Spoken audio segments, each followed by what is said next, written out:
Let's talk briefly about the ABC, James and Rita. They have a new chairman who's promised to bring impartiality to the ABC. Good luck with that, Kim. Can you start off, Mr. Williams? The day you walk into the Ultimo studio there, just show you a photo of the front door. We'll put this up. Mr. Williams, please, on your first day at your new place of employment. What is wrong with this picture, Rita and James? Oh, hang on. Seems to be a flag that's missing. So, Kim Williams, if you mean anything, put the Australian flag up in the headquarters at Ultimo on day one. Otherwise, your entire tenure will be a failure. Take it from here. James. Well, I mean, the thing is, this is really, really interesting because Kim Williams used to be the chair of News Corp Australia, which, of course, is a parent company here. The stories about him are fairly legion internally about his management style. What's going to be very interesting... What's going to be very interesting... No, don't tell James. What's going to be fairly interesting, though, I think, is the fact that, he could go in there with all of the good intentions in the world around ending bias. But the fact is the ABC is a staff-run collective. And you look at everybody who's ever been on the board, everybody who's tried to change the way things work at that operation, and you run up against this incredible bureaucracy. And it would be amazing if what he was to do was to come in and, start slashing out so much of this huge middle management that sits as basically this great insulator to block anybody changing what's happening, with the staff who are having these tantrums now because Antoinette Lattouf got sacked from a temporary radio gig. Rita?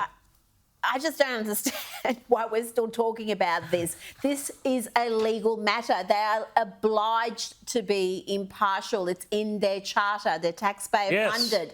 And you've got this ginormous organisation, over $1 billion every year. Name me, Rowan, 3 Conservative hosts. Well, no, there aren't any. There aren't 5.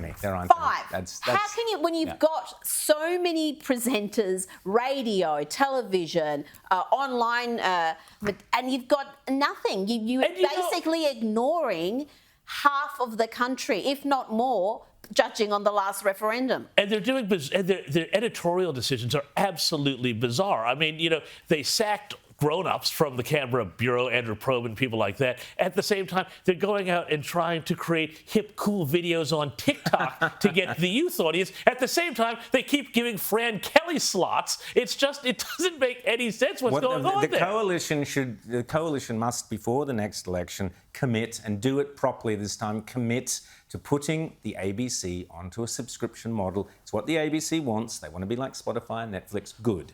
Well, let them be put on a subscription model so that we can stop spending over $1 billion a year that could be going to much more important things. Can I say one thing, though? At least the Albanese government hasn't put in place, I don't know, some sort of guardian wingnut into the role. Kim Williams, to choose from. Well, there's plenty to choose from.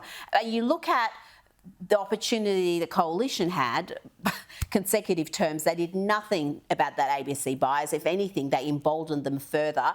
And they appointed Ita Buttrose, who went into that role saying they don't have a bias problem. That was a coalition government. So when they complain about the ABC, just remind them about how gutless they've been in actually doing anything about them. Well, I do think that Williams is going to be a more hands-on manager than Buttrose because she was pretty hands-off. But the interesting thing, too, is that this was not a captain's pick. This was not actually plucked out of the air by the PM to put one of his mates or somebody they thought was going to be ideologically compliant in there. They went through the actual management search process and he just applied, like he applied for the job, and he wound up getting it. So this is going to be, as I say, the media space in this country is going to be really interesting this year with this.